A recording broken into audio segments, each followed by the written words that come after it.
हम स्टार्ट करने वाले हैं फंडामेंटल्स ऑफ पार्टनरशिप, और हम इस चैप्टर को इस तरह से पढ़ेंगे कि आपको इसके हर एक कॉन्सेप्ट विद इन 7 सेकेंड में रिकॉल हो जाएंगे, विद इन 7 सेकेंड में। तो मैंने इस चैप्टर के पूरे कॉन्सेप्ट को लगभग 20 कॉन्सेप्ट में बांटा है, और हर एक कॉन्सेप्ट आपको याद होगा विद इन 7 सेकेंड में रिकॉल हो जाएगा। मैं कॉन्सेप्ट देखोगे आपको याद आ जाएगा कि इसके अंदर क्या लिखा हुआ है। ठीक है, तो 20 कॉन्सेप्ट इंटू 7 सेकेंड यानी कि 140 सेकेंड, यानी कि 2 मिनट 20 सेकेंड में आपको पूरा चैप्टर रिकॉल हो जाएगा।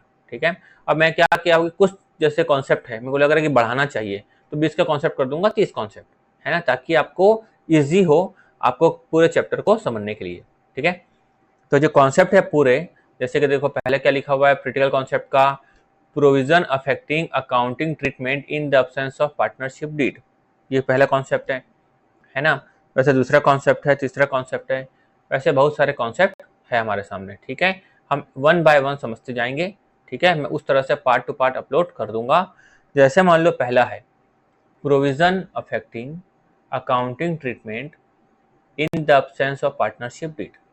हम क्या करेंगे, पहले समझ लेंगे कॉन्सेप्ट, फिर इसके क्वेश्चंस मैं अलग से करवाऊंगा, फिर दूसरे कॉन्सेप्ट का वीडियो अपलोड करूंगा, उससे क्वेश्चन का वीडियो अपलोड करूंगा। यानी पहले कॉन्सेप्ट का वीडियो अपलोड होगा, फिर क्वेश्चन का, फिर कॉन्सेप्ट का, फिर क्वेश्चन का। ठीक है, ऐसा वीडियो अपलोड होते हुए चलेगा। ठीक है, तो क्या है, मैं चाह रहा हूँ कि आप कॉन्सेप्ट पढ़ लो और क्वेश्चन खुद से बनाओ, नहीं बनता है तो आप वीडियो को देखो। ठीक है, क्या सब कुछ मैं बता दूंगा और आप दिमाग नहीं चलाओगे तो एग्जाम में भी आपका दिमाग नहीं चलेगा। क्लियर है, देखो स्टार्ट करते हैं। Chapter number 1, accounting for partnership firm fundamentals. दोस्तों पहली बात, मैं आपको कॉन्सेप्ट समझाऊंगा, लॉजिक समझाऊंगा, उसके बाद मैं आपको याद कराऊंगा, जिससे कि हम लोग रिकॉल कर पाएंगे विद इन 7 सेकेंड में। ठीक है, तो देखो दोस्तों, पहले मैं हल्का सा ब्रीफ में बता दूं कि क्लास 11th में आपने क्या पढ़ा था। क्लास 11th में कौन सी फर्म थी दोस्तों, वहां पर थी सोल प्रोप्राइटरशिप फर्म।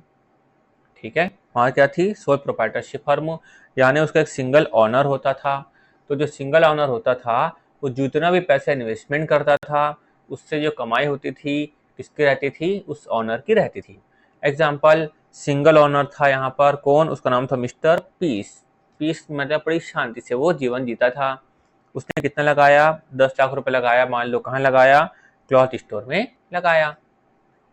अब क्या हुआ, हमको मालूम है कि हमारा अकाउंटिंग ईयर कब से चालू होता है, 1/4/2023 से, यानी 1 अप्रैल से हमारा अकाउंटिंग ईयर चालू होता है, खत्म होता है 31 मार्च को। तो इसने मान लो पिछले साल पीस ने 1/4 को कितना लगाया था, 10 लाख रुपए। साल भर के आखिरी तक उसने क्या किया, प्रिपेयर किया trading and profit and loss account. हम यही पढ़े थे कि सिंगल ऑनर प्रॉफिट कैसे निकालता है, trading and profit and loss account बनाकर।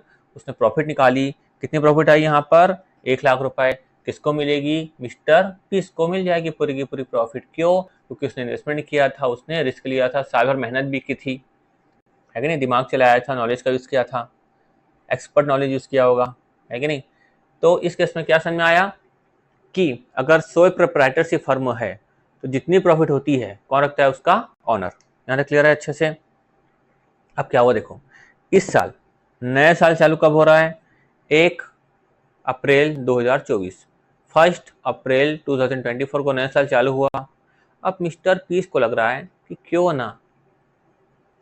ना बिजनेस को एक्सटेंड किया जाए, बिजनेस का एक्सटेंशन किया जाए। ऐसे किसको लग रहा है, मिस्टर पीस को लग रहा है। तो मिस्टर पीस को बिजनेस एक्सटेंशन करना था, तो उसको लगा कि मेरे को इसके लिए क्या करना पड़ेगा, पार्टनरशिप करना पड़ेगा।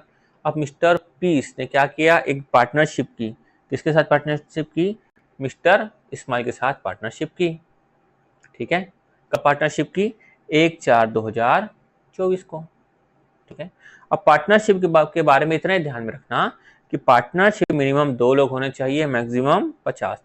इसकी पूरी डिटेल जो डिस्कशन है, इसका जब मैं थ्योरी कराऊंगा तब समझाऊंगा। ठीक है, अब देखो, आप किसी के साथ भी पार्टनरशिप करते हो, क्यों करते हो, या तो उसके पास नॉलेज होगी, भयंकर नॉलेजेबल पर्सन है ना, या हार्ड वर्किंग होगा, या पैसा होगा, या सभी चीजें मौजूद होगी। तो इसीलिए यहाँ पर मिस्टर पीस ने क्या की, पार्टनरशिप की मिस्टर इस्माइल के साथ।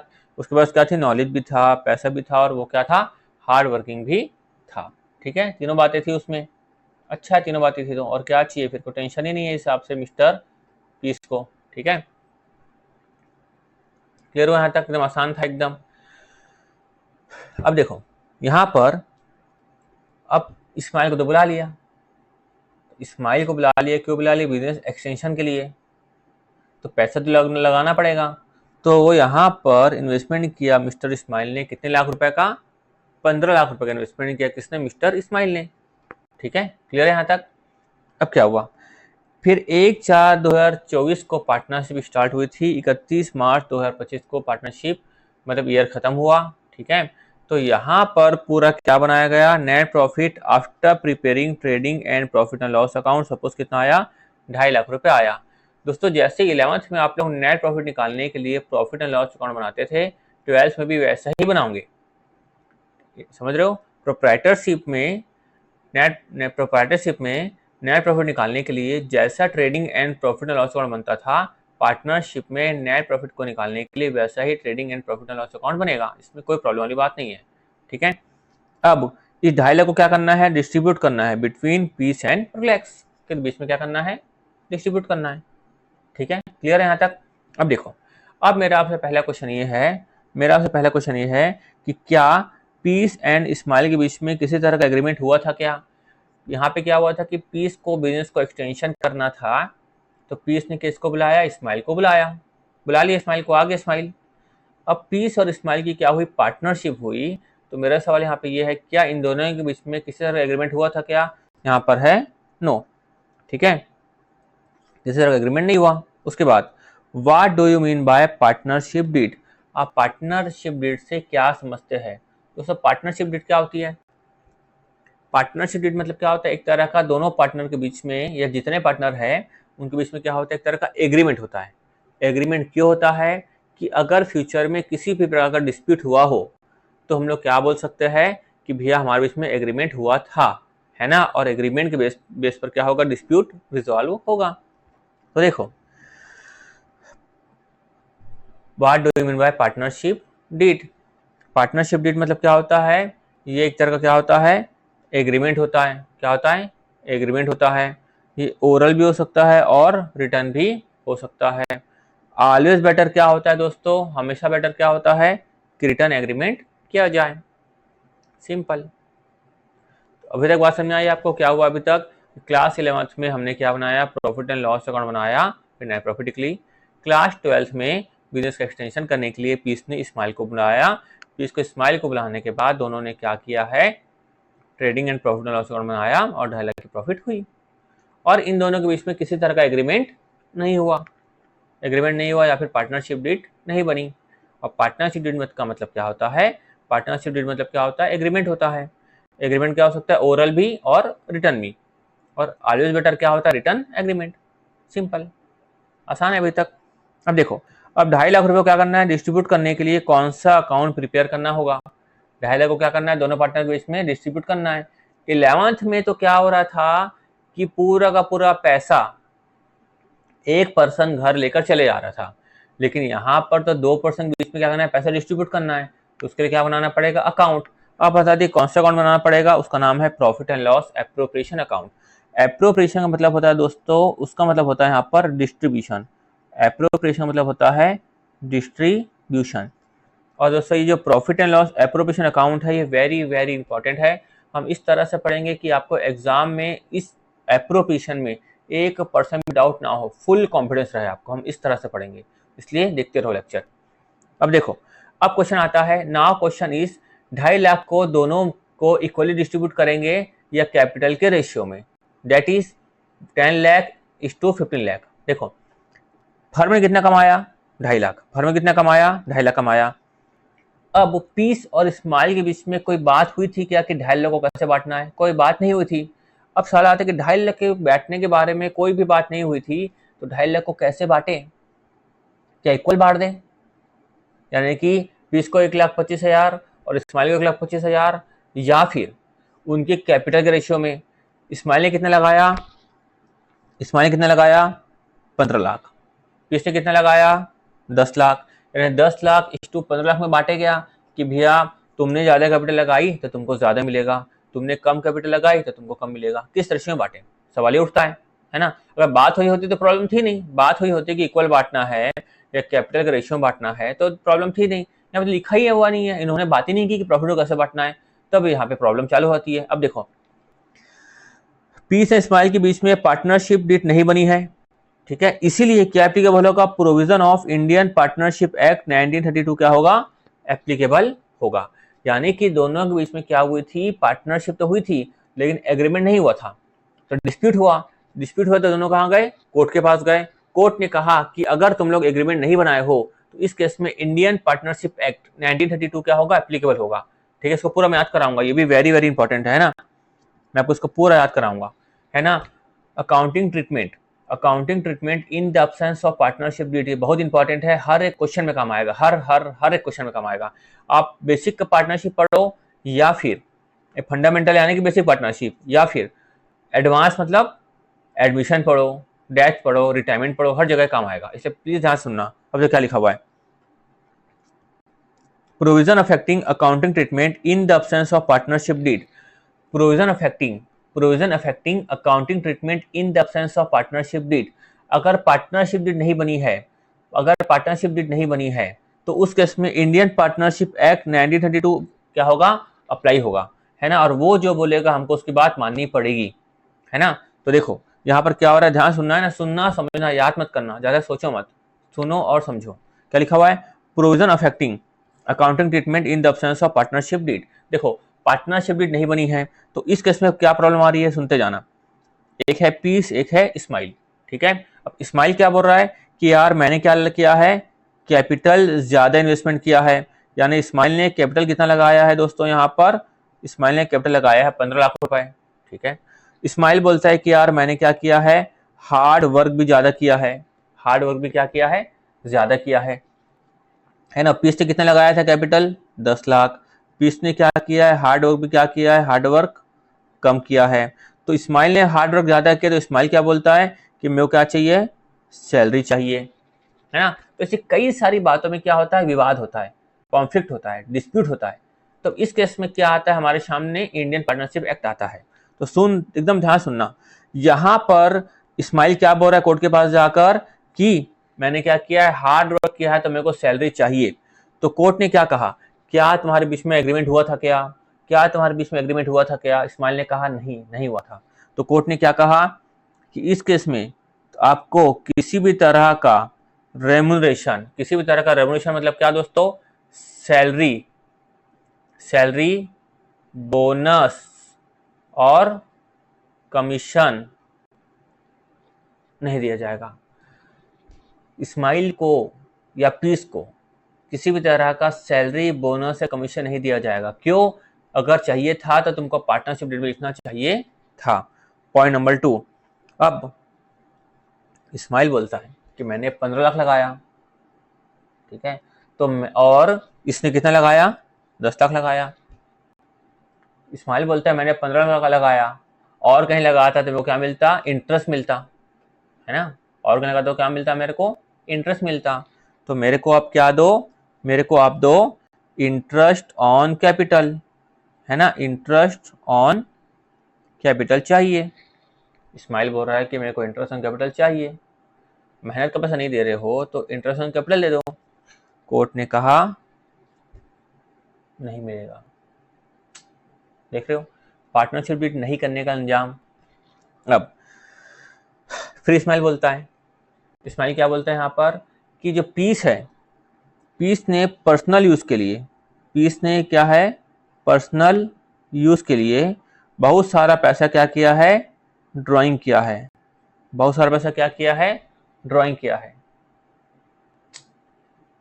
तो कम से कम पैसे को जो ड्राइंग किया है तो उससे क्या लो, इंटरेस्ट ऑन ड्राइंग लो, क्या लो उससे, इंटरेस्ट ऑन ड्राइंग लो।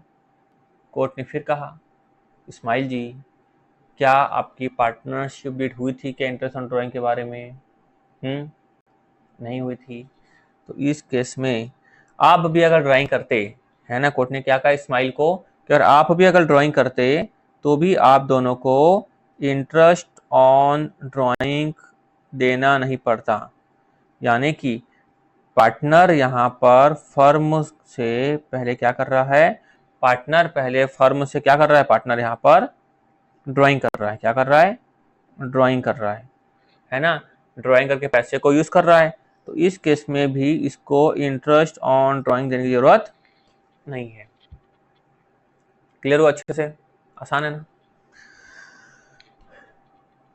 ठीक है। अब समझना ध्यान से। इसके बाद आता है एक पॉइंट आता है लोन का। कौन सा पॉइंट आता है, लोन का। यह है लोन। लोन में दो केस हो सकते हैं, एकदम ध्यान से सुनना, बड़ा ही आसान है, एकदम आसान है ना, मैं आपको पूरा याद कराऊंगा, खाली आप सुनते जाओ समझते जाओ। लोन में दो केस है। पहला केस क्या हो सकता है कि फर्म ने पार्टनर को क्या दिया, लोन दिया। फर्म ने पार्टनर को लोन दिया। अब पार्टनर क्या कर रहा है, इस पैसे का यूज कर रहा है, ठीक है। तो इस केस में पार्टनर को फर्म को इंटरेस्ट ऑन लोन देने की जरूरत है क्या? क्या पार्टनर को फर्म को इंटरेस्ट ऑन लोन देना पड़ेगा क्या? आंसर है नहीं, क्योंकि किसी भी तरह का एग्रीमेंट नहीं बना हुआ था, इसीलिए पार्टनर फर्म को इंटरेस्ट ऑन लोन नहीं देगा। क्लियर है अच्छे से। अब नेक्स्ट पॉइंट बड़ा ध्यान से समझना। अब फर्म है, यहाँ पर क्या हुआ था, पार्टनर ने फर्म को लोन दिया, अगर मान लो फर्म ने पार्टनर को लोन दिया ना, फर्म ने पार्टनर को लोन दिया। एक और केस क्या हो सकता है बच्चों, कि अगर मान लो पार्टनर जो है वो क्या करता है, लोन देता है। किसको लोन देता है, फर्म को। अब फर्म क्या कर रही है, इस पैसे का यूज। पार्टनर क्या कर रहा है, फर्म को लोन दे रहा है ना, और फर्म क्या कर रही है, इस पैसे का यूज। अब बताओ क्या फर्म को इंटरेस्ट ऑन लोन देने की जरूरत है क्या? क्या फर्म को इंटरेस्ट ऑन लोन की जरूरत है क्या? सोचो, देखो, अगर फर्म पार्टनर से नहीं लेती तो कहीं और से पैसा लेती, अगर फर्म पार्टनर से नहीं लेती तो कहीं और से लेती, तो उसको देना पड़ता। तो इस केस में फर्म को पार्टनर को 6% पर एनएम के रेट से क्या देना पड़ेगा, इंटरेस्ट ऑन लोन देना पड़ेगा। अब यहाँ आपको लगेगा सर इतना कैसे याद करें, पार्टनर को देना पड़ेगा फर्म को नहीं देना पड़ेगा, क्या ये फर्म को देना पड़ेगा पार्टनर को नहीं देना पड़ेगा? समझना ध्यान से, एकदम ध्यान से समझना। फर्म है, एक फर्म में जैसे समझना, घर का मुखिया होता है ना, मुखिया होता है मेन। उसको पूरे परिवार में मान लो 5 लोग हैं, सबको क्या करना है, संभालना है।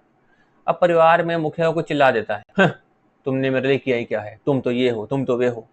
मुखिया क्या करता है, चुपचाप सुन लेता है, क्योंकि उसको पूरे परिवार को मैनेज करके चलना है। वैसे फर्म भी है। फर्म क्या है समझो एक मिनट के लिए, मुखिया।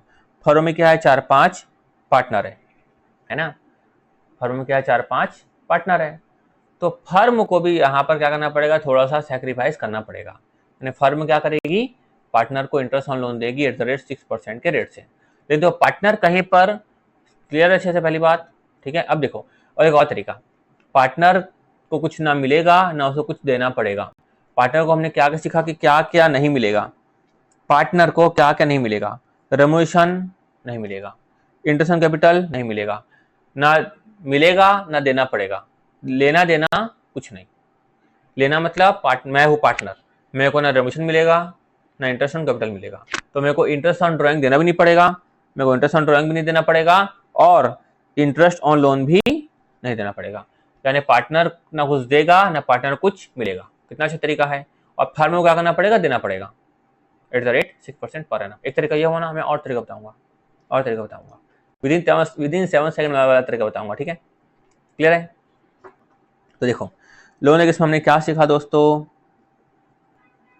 अगर दो केस सीखे अपन। पहले केस में क्या था कि फर्म क्या कर रही है, पार्टनर को क्या दे रही है, लोन दे रही है, ठीक है। फर्म पार्टनर को लोन दे रही है, तो पार्टनर इंटरेस्ट ऑन लोन नहीं देगा। लेकिन अगर पार्टनर जो है वो क्या दे रहा है, लोन दे रहा है। किसको दे रहा है, लोन, फर्म को। तो इस केस में फर्म क्या करेगी, इंटरेस्ट ऑन लोन देगी।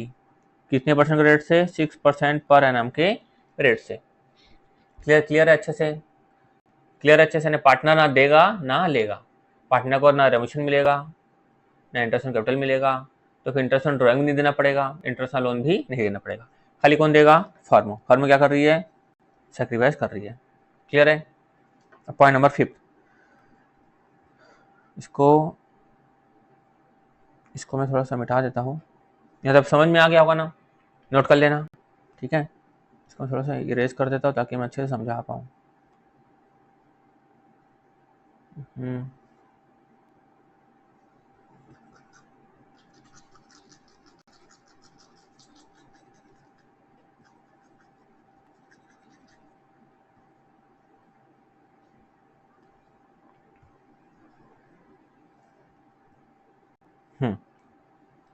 क्लियर है। अब देखो, अब सपोज मान लो कि न्यू पार्टनर क्या करना पड़ता है, admission of new partner. Suppose यहां पर क्या हो रहा है कि दो पार्टनर थे, पी था और कौन था, एस का बड़ा दिमाग खराब हुआ। ये पी ना बहुत परेशान कर रहा है, पी रेमिशन नहीं दे रहा है, पी के कारण मेरे को इंटरेस्ट ऑन कैपिटल भी नहीं मिल रहा है। इस्माइल को ऐसा लग रहा होगा कि मेरे साथ बहुत इनजस्टिस हो रहा है, तो इस्माइल ने सोचा क्यों ना मैं अपने दोस्त क्यू को बुलाकर लेकर आऊं। तो क्यू को बुलाने के लिए एस क्या था, एग्री था, लेकिन पी ने क्या कहा कि क्यू को नहीं बुलाना है। ठीक है, वापस कोर्ट गए, इस्माइल ने कहा कि तो नए पार्टनर को बुलाने भी नहीं दे रहा है। तो कोर्ट ने कहा कि आपने पार्टनरशिप डीड में लिखा है क्या, नहीं लिखा। नए पार्टनर के एडमिशन के बारे में आपने पार्टनरशिप डीड में लिखा है क्या, नहीं लिखा। आपने तो पार्टनरशिप डीड ही नहीं बनाई। तो इस केस में अगर ऑल पार्टनर क्या होंगे, एग्री होंगे, ऑल पार्टनर क्या होंगे, एग्री होंगे, तभी न्यू पार्टनर का एडमिशन होगा, तभी न्यू पार्टनर क्या होगा, एडमिशन होगा। पॉइंट नंबर 6, आप लोग का प्रॉफिट शेयरिंग रेशियो क्या होगा। यानी कि ऊपर हमने देखा कि फर्म ने कितना कमाया था, 2.5 लाख रुपए कमाया था। कितना कमाया था फर्म ने, 2.5 लाख रुपए कमाया था। अब सवाल आता है कि इस 2.5 लाख को कैसे बांटे, क्या इक्वल बांटे या कैपिटल के रेशियो बांटे, यानी जिसने ज्यादा कैपिटल लगाई थी उसके हिसाब से बांटे कि इक्वल बांटे। आंसर आता है कि अगर आपने किसी भी तरह का एग्रीमेंट नहीं किया था तो इस केस में कैसे बांटा जाएगा, इसको बांटा जाएगा इक्वली, यानी रेशियो क्या होगा, 1:1। 2.5 लाख में से 1.25 मिलेगा पीस को, 1.25 मिलेगा इस्माइल को। इस्माइल भले ज्यादा पैसा क्यों ना लगाया हो, पीस ने लगाया 1.5 लाख, इस्माइल ने लगाया 15 लाख, लेकिन कैसे मिलेगा, इक्वली। कैसे मिलेगा, इक्वली। तो देखो आपको मैं याद करवाता हूं, हमने क्या क्या पढ़ा था, अब रीड करवा देता हूं आपको, ठीक है। देखो पॉइंट नंबर 1 में क्या सीखा आपने, रेमुनरेशन मिलेगा क्या, नहीं मिलेगा।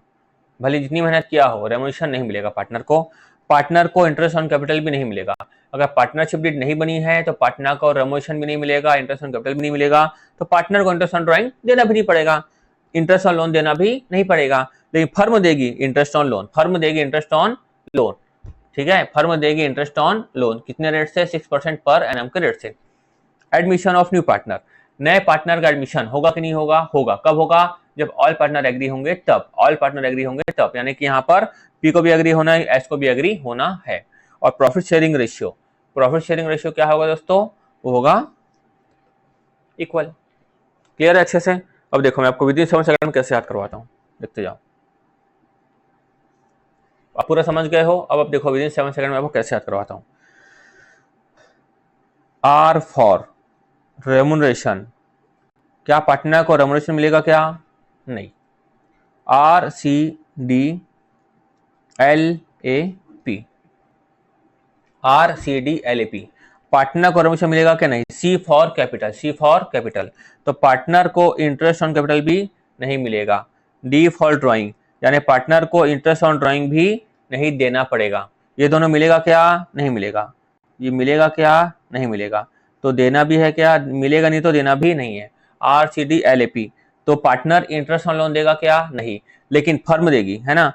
पार्टनर इंटरेस्ट ऑन लोन नहीं देगा, लेकिन जो फर्म है वो इंटरेस्ट ऑन लोन देगी। क्लियर है, आसान एकदम। उसके बाद ए फॉर एडमिशन, एडमिशन कब होगा, जब सभी पार्टनर एग्री होंगे तब क्या होगा, एडमिशन होगा। प्रॉफिट शेयरिंग रेशियो क्या होगा, इक्वल होगा। क्लियर है, याद हो गया अच्छे से। R C D L A P, R for remission नहीं मिलेगा, सी फॉर कैपिटल यानी इंटरेस्ट ऑन कैपिटल नहीं मिलेगा, डी फॉर ड्रॉइंग नहीं देना पड़ेगा, L A P, L for loan, loan इसमें क्या होगा कि खाली फर्म देगी interest at the rate 6% per annum. A for admission कब होगा, जब ऑल पार्टनर एग्री होंगे तो एडमिशन होगा। प्रॉफिट शेयरिंग रेशियो क्या होगा दोस्तों, वो होगा इक्वल।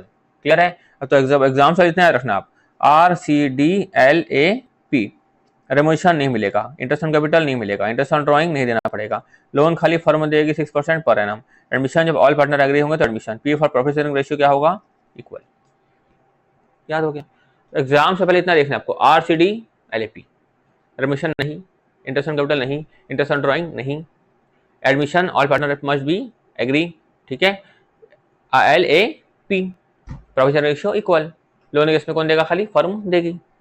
क्लियर, एकदम अच्छे से याद हो गया, एकदम खत्म। अब एक काम करना आप खुद से, इलस्ट्रेशन नंबर 1 और इलस्ट्रेशन नंबर 2 खुद बनाकर देखना, उसके बाद वीडियो देखना। आपको फुल कॉन्फिडेंस आएगा, खुद बनाओगे ना फुल कॉन्फिडेंस आएगा। उसके बाद मेरा वीडियो देखना, इस इलस्ट्रेशन 1 एंड 2 वीडियो के लिंक मैं डिस्क्रिप्शन में दे दूंगा।